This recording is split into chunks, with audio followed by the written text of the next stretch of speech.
বাঙালির ১২ মাসে ১৩ পার্বণ, আর সেই ১৩ পার্বণের মধ্যে অন্যতম হলো সরস্বতী পুজো।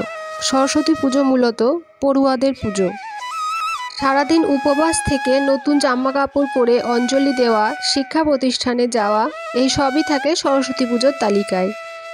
আজকের ভিডিওটিতে আমি আপনাদের জানাবো 2025 সালে সরস্বতী পুজো কবে পড়েছে, সরস্বতী পুজোর প্রণাম মন্ত্র এবং পুষ্পাঞ্জলি মন্ত্র।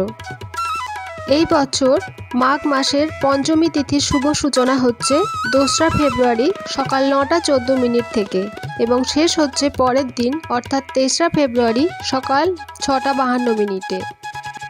বৈদিক শাস্ত্র মতে 2রা ফেব্রুয়ারি সকাল 9টা 14 মিনিট থেকে 12টা 35 মিনিট পর্যন্ত এই 3 ঘন্টা 26 মিনিট হলো পুষ্পাঞ্জলি দেওয়ার জন্য সব থেকে শুভ মুহূর্ত। সরস্বতী পুজোর প্রণাম মন্ত্র। সরস্বতী মহাভাগে বিদ্যে কমলে লোচনে বিশ্বরূপে বিশালাক্ষী বিদ্যাং দেহি নমস্তুতে। সরস্বতী পুজোর পুষ্পাঞ্জলি মন্ত্র। ওম জয় জয় দেবী চরাচর সারে কুচযুগ শোভিত মুক্তাহারে বীণা রঞ্জিত পুস্তক হস্তে ভগবতী ভারতী দেবী নমস্তুতে।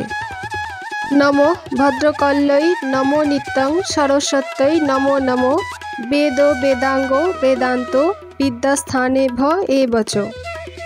ভিডিওটি হেল্পফুল মনে হলে চ্যানেলটি সাবস্ক্রাইব করে পাশে থাকবেন।